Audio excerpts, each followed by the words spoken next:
할렐루야. 우리 옆사람 생각합시다. 잘 오셨습니다. 사랑하고 축복합니다. 네.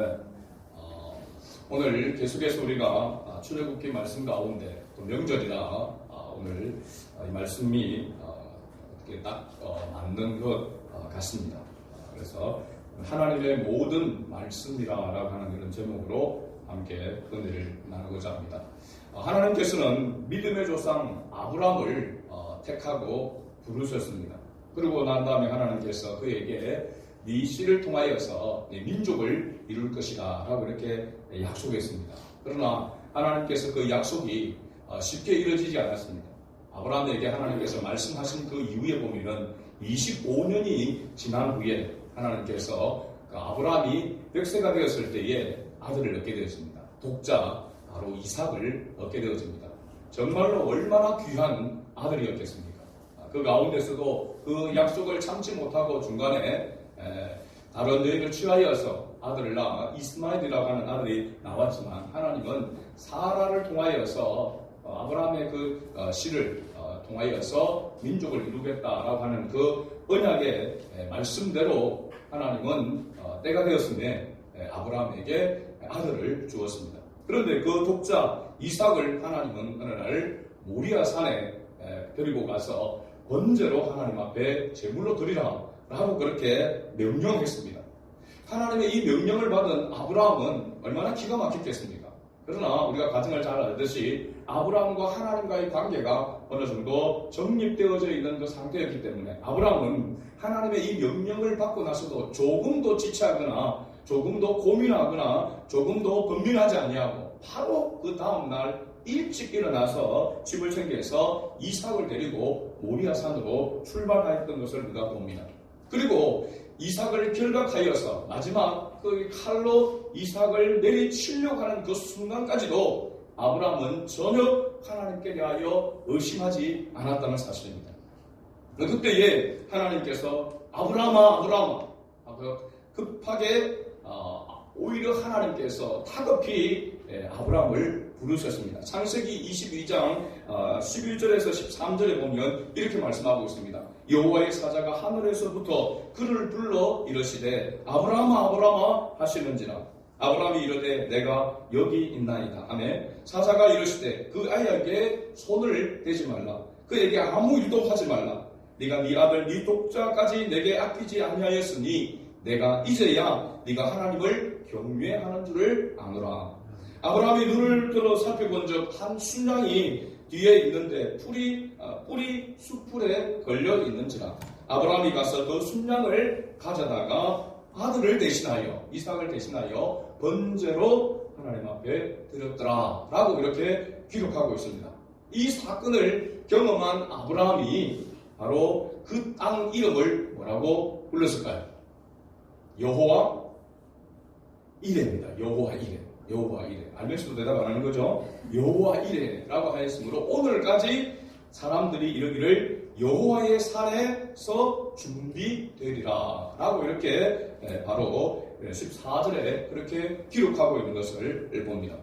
믿음의 조상 아브라함이 경험한 하나님은 어떤 하나님이냐라고 하는 것을 말하고 있는 거죠. 어떤 하나님이십니까? 준비하시는 하나님이시다 라고 하는 것을 말해주고 있습니다. 하나님은 자신을 드러내시고 자기가 먼저 말씀하신 그대로 이루시는 하나님이신 줄 믿습니다. 그렇게 이루시는 하나님이시기에 또 하나님을 신실하신 하나님이라 라고 그렇게 말하고 있는 것이죠. 어쨌든 하나님은 우리에게 은혜를 주시고 하나님을 경배하고 하나님을 예배하기를 원하시지 우리에게 아무것도 주시지 않은 상태에서 하나님을 섬기라고 말하지 않으시는 분이시다는 사실입니다.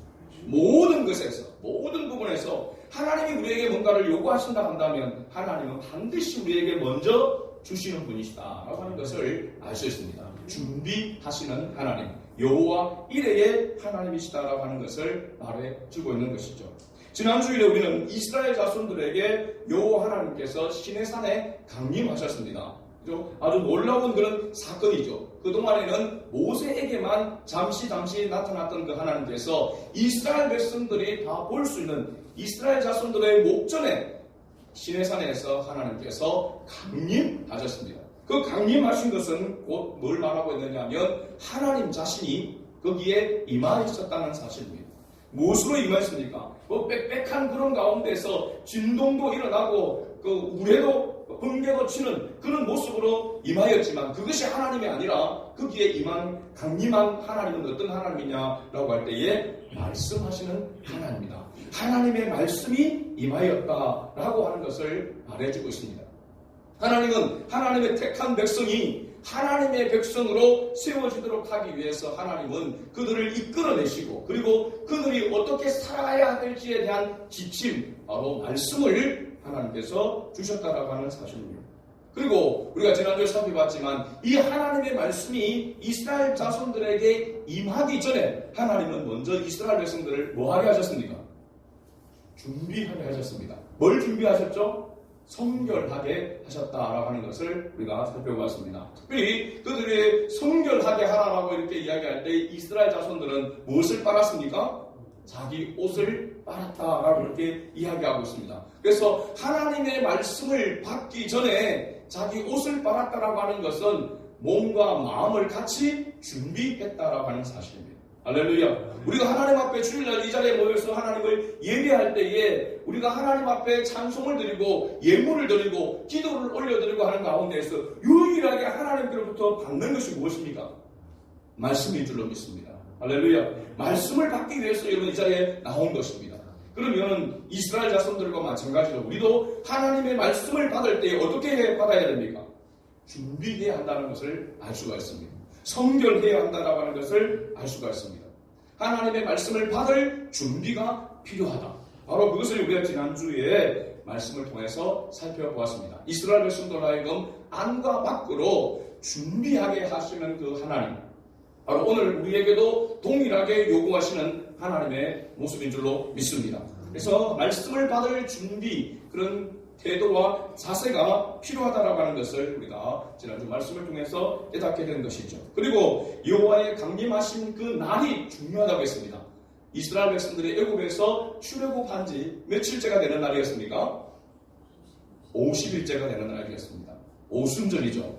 신약의 사도행전 1장 2장에 성령이 강림한 날도 언제였습니까?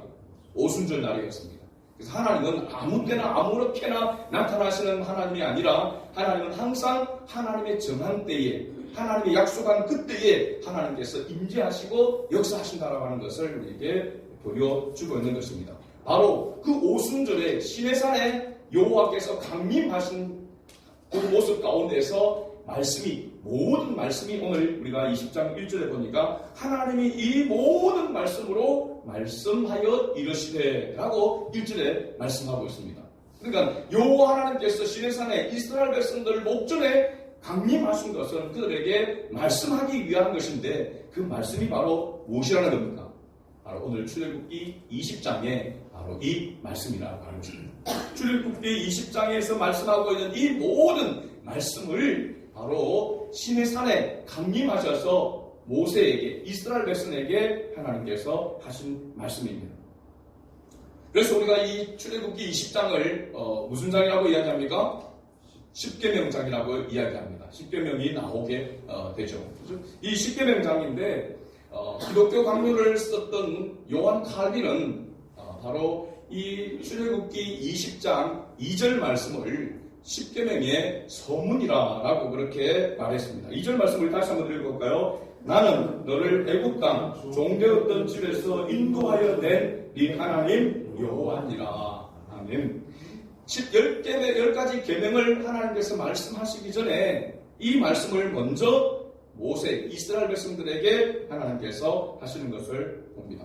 바로 여기에 보면 나는 너를 애굽 땅 종되었던 집에서 인도하여 낸 네 하나님 여호와니라 라고 이렇게 말씀하는데 여기 나는 누구를 말하고 있습니까? 당연히 여호와 하나님을 말하고 있습니다. 너를 누굴 말합니까? 이스라엘 자손의 대표인 모세를 말하고 있습니다. 모세가 대표로 이 말씀을 받고 있고 지금 듣고 있지만 사실은 이스라엘 자손 전체를 말하고 있는 것입니다. 바로 이스라엘 자손의 전체의 대표가 누구라는 겁니까? 모세를 이야기하고 있는 것입니다. 그렇다면 이 십계명의 이 말씀, 하나님의 이 모든 말씀은 하나님께서 택한 백성들에게만 주신 말씀이냐? 그렇지 않다는 사실입니다. 오늘 온 세상에서 하나님께서 저와 여러분들을 먼저 택하여 부르신 것은 우리를 대표로 부르신 것입니다. 이스라엘 자손을 대표해서 모세를 부르셨듯이 말씀을 받는 우리는 이 세상 사람들을 대표해서 이 말씀을 받는 것입니다.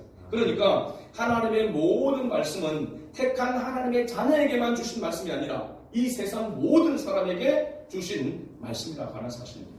그래서 우리 이것을 항상 기억해야 될 줄로 믿습니다. 그리고 오늘 보면은 종되었던 집에서 인도하여 내었다 이렇게 말합니다. 어느 땅입니까? 애굽 땅입니다. 이집트입니다. 그 이집트에서 종되었던 집에서 인도하여 낸, 이 종되었던 집이라고 하는 것은 이스라엘 백성들이 노예로 있었습니다. 그죠? 430년 동안 노예 생활하는 가운데 있었으니까 이 집이라고 하는 걸 때 우리가 일반적으로 생각하는 그런 집의 개념이 아닙니다. 성경의 원어를 해서 살펴보니까 그 의미가 뭐냐면 감옥이었습니다. 감옥. 그죠? 이스라엘 자손들이 이집트의 애굽 사람들에 의해서 억압을 받고 노예 생활을 했기 때문에 그들이 살고 있는 집은 그냥 평범한 집이 아니라 바로 감옥과 같은 곳이라는 것입니다. 그래서 이 감옥이라고 표현하고 있는 것은 그들이 스스로 거기에서 빠져나올 수 없는 곳이라고 하는 것을 말하고 있는 것입니다. 이것은 바로 하나님의 절대적인 그런 주권에 의해서 이스라엘 백성들이 애굽에서 나오게 되었다, 출애굽하게 되었다라고 하는 것을 말해주고 있는 것이고, 이것은 동일한 방법으로 하나님이 저와 여러분들을 구원해낸 줄로 믿습니다. 그렇죠? 허물과 죄악으로 해서 죄의 종으로 사망의 권세 아래에 있던 우리를 스스로는 이 죄의 굴레를 벗어버리고 죄를 씻어버릴 수 없는, 그래서 죄의 값을 받아서 마땅히 지옥에 떨어져야 될 우리를 예수 그리스도로 말미암아 하나님께서 우리를 구원한 것입니다. 이것은 바로 이스라엘 백성들을 애굽에서 구원하신 그 방식과 동일한 방식으로 하나님께서 우리를 구원해내셨다라고 하는 것입니다. 그러므로 여호와 하나님은 우리의 구원자가 되시고 우리는 그의 은혜로 말미암아 구원받은 하나님의 백성, 하나님의 자녀가 된 줄로 믿습니다. 이러한 관계를 알고 이 모든 말씀을 또한 받아야 한다는 것을 알려주시기 위해서 바로 십계명 이 서문, 출애굽기 20장 2절 말씀을 말하고 있다라고 하는 사실입니다. 그리고 이 10가지 계명, 10계명이 나오는데 이 10계명 우리가 잘 알듯이 크게 두 부류로 이렇게 나누게 됩니다. 두 가지로 이렇게 나눌 수가 있습니다. 1계명부터 4계명까지, 4계명은 어떤 계명입니까? 안식일을 기억하여 거룩하게 지키라라고 하는 이 계명까지, 1계명부터 4계명까지는 하나님과의 관계 속에서 지켜야 할 그런 계명입니다. 그래서 그 다음에 내 부모를 공경하라부터 시작해서 마지막 10번째 계명까지는 사람과 사람과의 관계 속에서 지켜야 될 그런 계명이죠. 수직적인 관계, 하나님과 우리의 관계 속에서의 계명이 1계명부터 4계명이라고 한다면 수평적인 그런 관계, 5계명부터 10계명 계명은 사람과 사람과의 관계 속에서 지켜야 될 계명이죠. 그래서 이 10계명 속에 뭐가 있는 겁니까? 십자가가 있다라고 하는 것을 우리가 알 수가 있는 것이죠.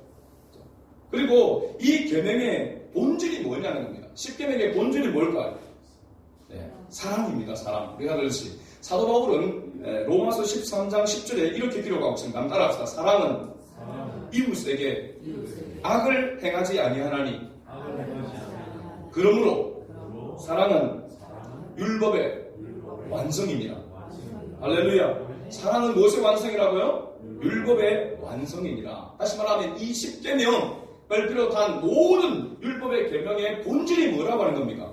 사랑이라고 하는 것을 말해주고 있는 것입니다. 그래서 1계명부터 4계명, 네 번째 계명까지는 하나님에 대한 사랑, 하나님의 사랑, 하나님과의 관계 속의 사랑을 말하고 5계명부터 마지막 10번째 계명은 이웃 사랑을 말하고 있는 것이죠. 그래서 10계명은 하나님 사랑, 이웃 사랑인 것이죠. 하나로 말하면 합치면 사랑입니다. 사랑. 그렇죠? 하나님의 사랑을 깨닫고 그래야 하나님의 이 계명을 지킬 수 있습니다. 계명의 본질이 사랑이기 때문에 사랑이 없이는 계명을 지킬 수 없습니다. 하나님의 이 10계명을 한번 여러분 우리가 알지만은 이 10계명을 지킬 때에 하나님의 사랑이 없으면, 그리고 그 사랑의 본질이 없으면, 가지고 있지 않으면 이웃과의 관계 속에, 사람과의 관계 속에서도 지킬 수가 없는 계명입니다. 그래서 하나님의 사랑을 깨닫지 못하고 하나님의 사랑을 가지지 못하면 절대로 지킬 수 없는 계명이 십계명입니다. 하나도 온전히 지킬 수 없는 계명이 바로 십계명인 것이죠. 그러나 하나님의 사랑이 우리 안에 충만하게 되어지면, 하나님의 사랑이 우리 안에 거하게 되어지면 이 십계명은 즐거이 지킬 수 있는 것입니다. 넉넉하게 온전히 지킬 수 있는 계명이 또한 십계명이라는 사실입니다.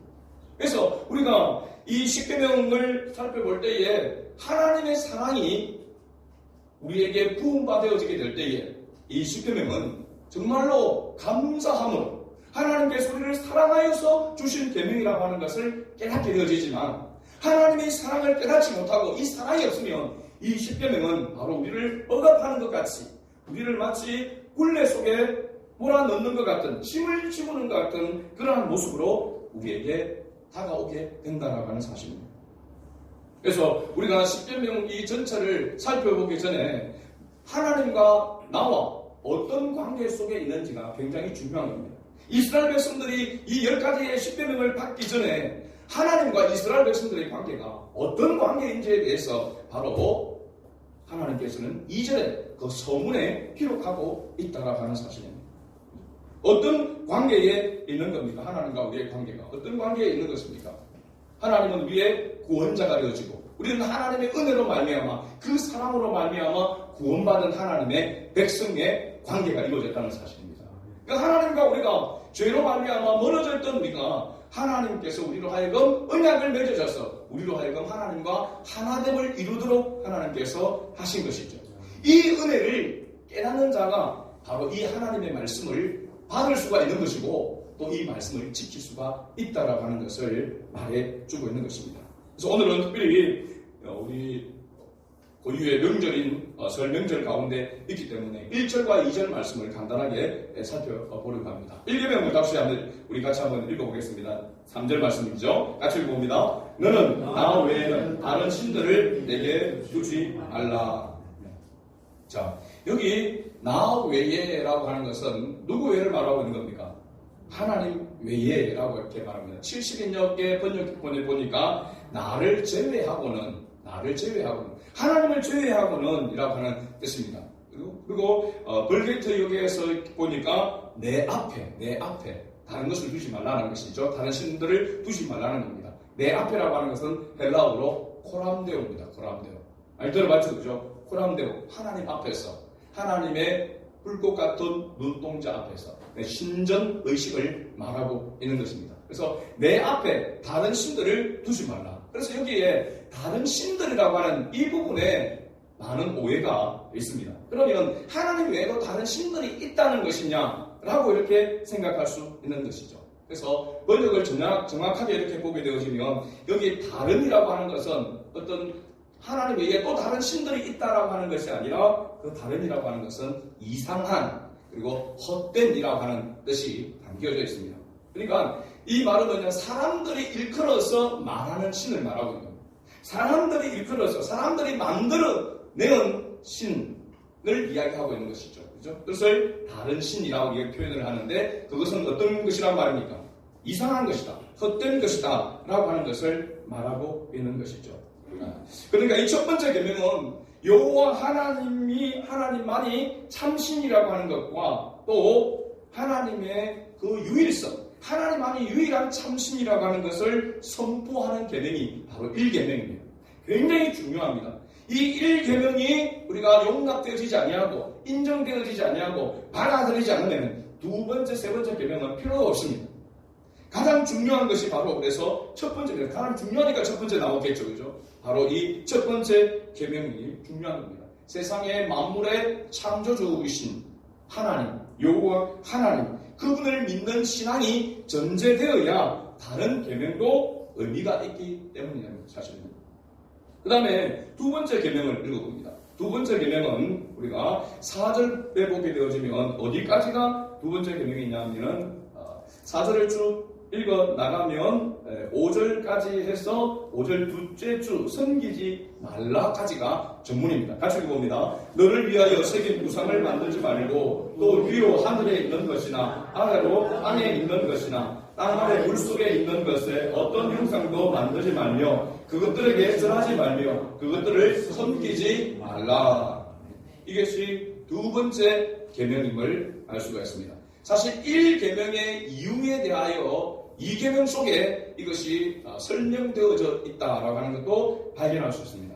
자, 여기 보면은 새긴 우상이라고 했습니다. 즉 사람들이 만든 것, 위로 하늘에 있는 것, 아래로 땅에 있는 것, 땅 아래 물속에 있는 것을 포함한 모든 형상들은 우상이기에 그것들에게 뭐 하지 말며 절하지 말며 그것들을 섬기지 말라라고 이렇게 말하고 있습니다. 여기 절하거나 섬긴다라고 하는 것은 경배한다, 예배한다라고 하는 것을 말하고 있습니다.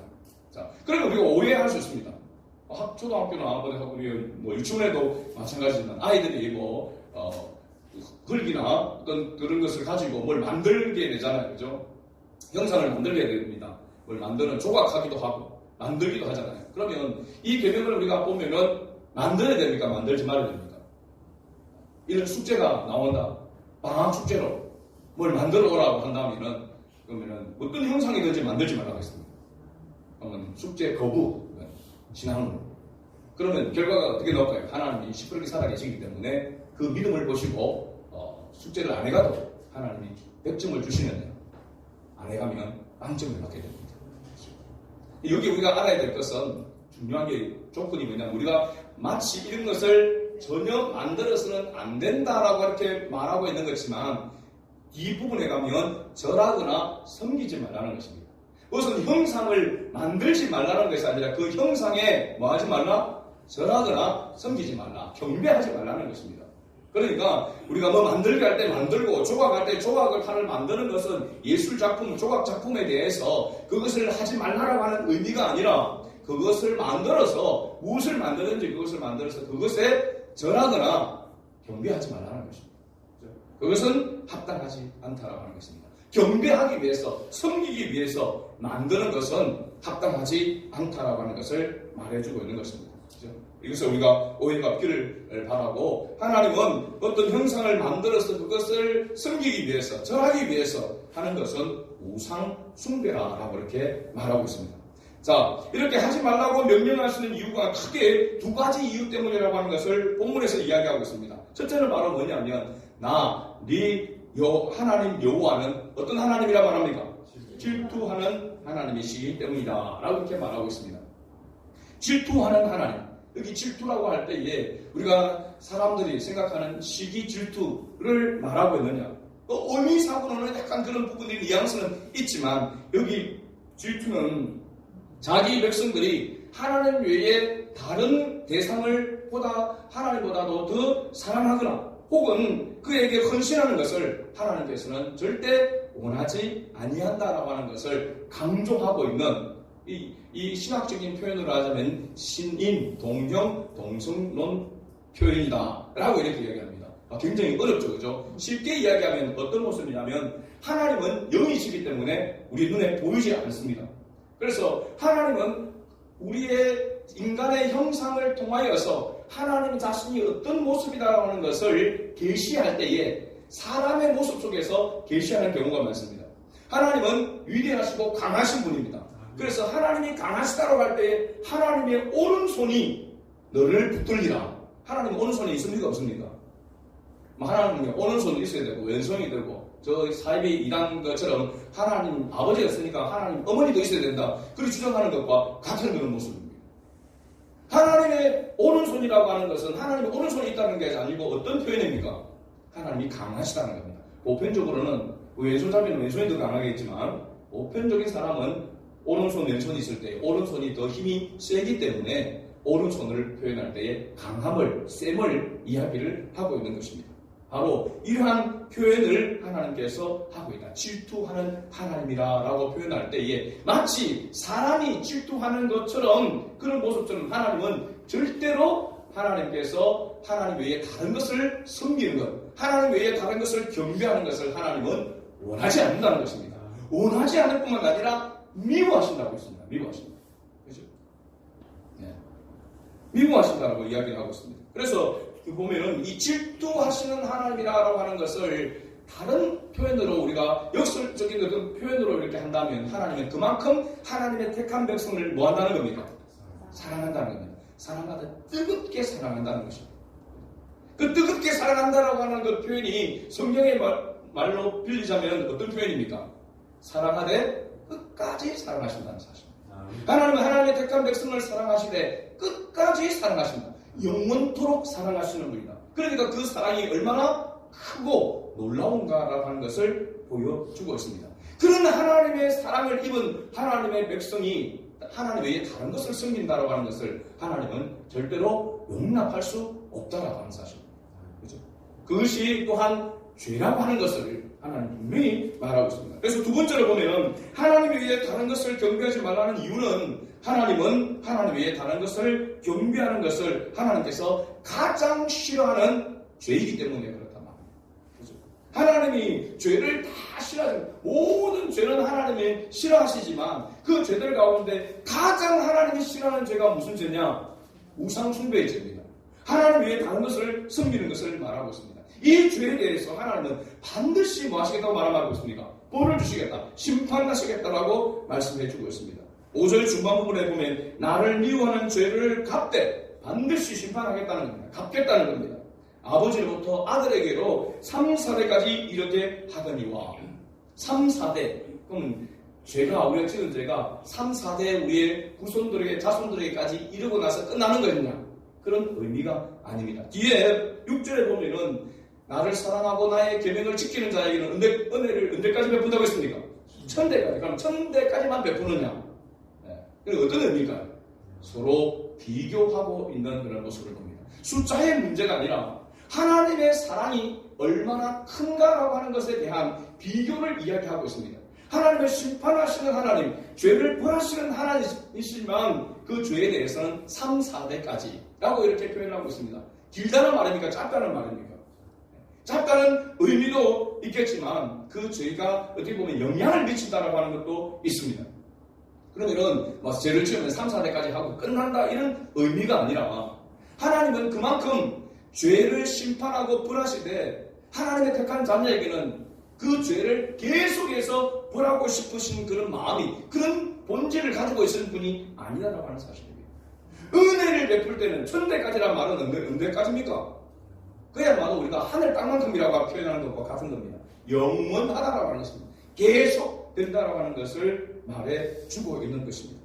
하나님은 죄에 대하여 심판하시는 하나님이심과 동시에 또한 은혜를 베푸시고 복 주시기를 더 원하시는 하나님이심을 바로 나타내주시는 말씀입니다.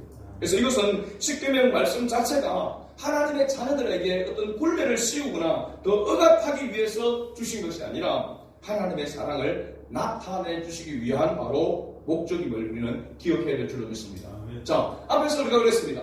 하나님의 말씀을 계명을 지키려면 하나님의 사랑이 있어야 된다고 했습니다. 그러면 하나님의 사랑이 이 세상에서 가장 최고봉으로 최고 정점으로 나타났던 하나님의 사랑, 가장 극적으로 나타났던 그 사랑이 무엇일까요? 어떤 사건입니까? 네, 바로 자신을 우리 죄를 위해서 십자가의 희생 제물로 내어주신 사건입니다. 하나님이 우리를 사랑한다라고 할 때 그 사랑의 극치를 보여주는 사건이 바로 뭐냐면 십자가 사건이라고 하는 사실입니다. 그래서 내 죄를 대신 대속해 주신 예수 그리스도의 그 십자가의 대속의 은혜를 깨닫게 되어지면 우리 안에 뭐가 임하게 되냐면 하나님의 사랑이 임하게 되는 것입니다.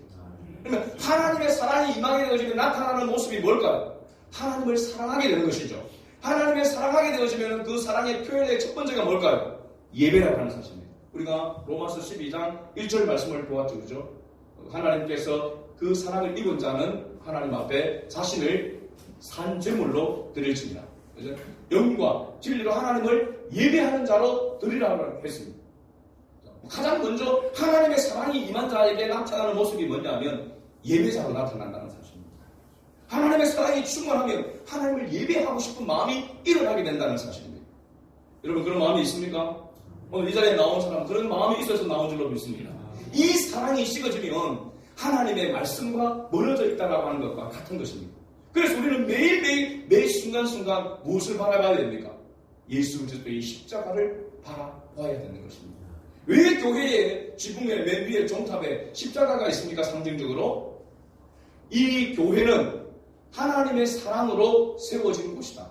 하나님의 사랑이 있는 곳이라고 하는 것을 바로 상징적으로 보여주는 것이 십자가인 것입니다. 우리는 매일매일 주님의 십자가를 바라보면서 그 사랑을 되새기고 그 사랑을 품어야만, 그 사랑이 충만해야만 하나님의 말씀대로 순종하며 살아갈 수가 있다고 하는 사실입니다. 그래서 하나님의 사랑의 최고봉은 바로 예수 그리스도의 십자가라고 하는 사실을 우리가 꼭 기억해야 될 줄 믿습니다. 내가 하나님의 말씀이 부담스럽고, 내가 하나님을 예배하는 것이 부담스럽고, 내가 하나님을 위해서 살아가는 것이 부담스러울 때에 우리가 가장 기억해야 될 그 중요한 것이 바로 뭐냐면 예수 그리스도의 십자가를 바라보는 것입니다. 거기에서 다시 일어서는 것입니다. 우리가 넘어졌다가도 다시 일어날 수 있는 그 자리가 어느 자리냐? 바로 주님의 십자가 앞이라고 하는 사실입니다. 그러기에 예수 그리스도의 십자가의 은혜를 깨달은 사람만이 진정한 하나님의 모든 말씀을 알게 되어지고 하나님의 사랑을 알게 되어지고 하나님의 말씀을 지킬 수 있는 줄로 믿습니다. 결론입니다.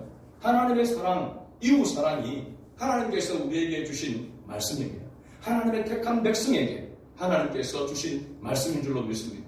우리는 이 말씀을 우리가 하나님의 사랑, 이웃 사랑을 우리의 삶 속에서 실천해야 될 그런 책임과 의무가 있습니다. 왜 그렇습니까? 하나님 우리를 이 세상에서 대표로 부르셔서 세우셨기 때문에 그렇습니다. 그래서 우리 한 사람 한 사람이 하나님 앞에서 거룩한 뭐라고 했습니까? 제사장이라고 했습니다. 거룩한 제사장. 하나님과 하나님을 알지 못하는 사람의 가운데 이어주는 자, 바로 제사장의 역할이 모든 그리스도인에게 하나님이 주신 사명인 줄로 믿습니다. 여러분 학교에서, 직장에서 여러분 이런 삶을 살아가고 있습니까? 하나님의 사랑, 이웃 사랑을 실천하고 있습니까? 그냥 우리가 가지고 있는 것으로는 실천할 수가 없다는 것에서부터 출발되어야 될 줄로 믿습니다. 그래서 주님의 십자가 앞에 엎드려야 되는 것이고 주님의 십자가의 그 사랑과 그 은혜를 구해야 하는 것입니다. 그 사랑이 우리 속에 들어오게 되면 우리는 가정에서, 직장에서, 어느 곳에든지 희생할 수가 있는 것입니다. 주님이 우리를 위해서 죽으셨던 것처럼 우리를 위해서 죽어주신 것이 억지로 죽어주신 것입니까? 뭐 때문에 죽어주신 것입니까? 사랑 때문에, 우리를 사랑하시기 때문에 우리를 위해서 죽어주신 것입니다. 우리도 그 사랑이 있으면 이웃을 향하여서 주님의 나라를 위해서 희생할 수 있는 자가 되는 줄로 믿습니다. 이러한 은혜가 우리 모두에게 있기를 원하고 이 사랑을 또한 우리 가족들에게, 우리 이웃들에게 전하는 저와 여러분 될 수 있기를 주의 이름으로 축복합니다. 아멘.